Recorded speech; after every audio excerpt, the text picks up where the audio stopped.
Good morning, everyone. I'm Dr. Priyadarshini. I'll be presenting on a correlation of 17-beta estradiol with a dry eye disease and Maberman gland dysfunction in postmenopausal women.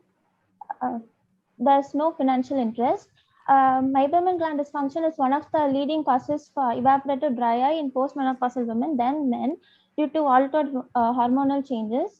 The pathophysiology of both is interlinked double vicious cycle, which leads to chronic ocular surface disorders in female. It is a cross-sectional comparative study. The dry eye group had 50 cases of postmenopausal women with dry eye symptoms, and normal group had 50 cases of postmenopausal women with no symptoms. Postmenopausal women more than 50 years of age who are symptomatic according to the following criteria were included. The patients who had undergone hysterectomy or taken hormone replacement therapy, a known case of Sjogren syndrome or any ocular disease which leads to dry eye have been excluded from the study. Informed consent was taken and ethics approval was taken. The participants underwent slit lamp examination, OSDI questionnaire. Only Mabum quality and expressibility of the Mabum was taken into account for grading of MGD severity. Pressure was applied for 5 seconds with a gradual increase of force until Mabum was secreted from the central lower lid. It was assessed according to Braun-Fuchs scoring as shown below. The patient also underwent tear film breakup time, Sherman's and ocular surface staining. 2 ml of venous blood was sent for analysis of 17-beta estradiol. According to the age-wise results, the dry eye group patients were symptomatic in the age of 60 to 70 years, a decade higher than the normal age group. According to OSDI questionnaire, the symptomatic patients were classified as 25 was mild, 16 as moderate, 10 were severe category. The mean value of OSDI was around 28, for TBAT is around 6, and ocular surface staining was around 7. For the symptomatic dry eye group, there was significant correlation.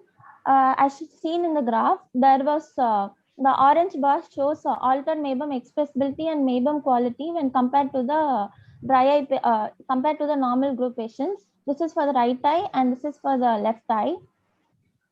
In the dry eye, the mean value of 17-beta estradiol was found to be 13.90 and a normal group was 16.02. The mean value of estradiol in stage 1 was 28, stage 2 28.4, stage 3 is 32.3, and stage 4 was 35.1. As the severity of the MGD increases, the mean value of estradiol also increased. The normal premenstrual estradiol values is 30 to 400 picogram. In postmenopausal period, it drops to 30 picogram per ml. In our study, we found higher values in the symptomatic dry eye patients, which is on the higher side of the normal range. The severity of MGD is associated with altered Mabum secretion, advanced age group, shorter tear breakup time, higher OSS score, respectively. In studies done by Versu et al. And Guaglin Shen et al., they found lower values of 17-beta estradiol. And in studies done by Gaglian et al. And Blanca Globieski, they didn't find any significant correlation. In our study, we found significant correlation and higher values of estradiol associated with the dry eye symptomatic patients. Hormonal replacement therapy for dry eye therapy in postmenopausal women, it may or may not worsen the dry eye symptoms. They have shown various inconclusive results. The pathophysiology explained this in for altered Mabum MGD disease in postmenopausal women. As more the Mabum qualities become viscous, the more necessary force is necessary to express a vicious Mabum, which is greater than the normal eyelid blinking, which ultimately leads to hypersecretion of lipid into the tear film. The altered lipid layer thickness is also associated with altered sex steroids in postmenopausal women. It has been found that the human ocular surface contains mRNAs, which are responsible for the metabolism of androgens and estrogens.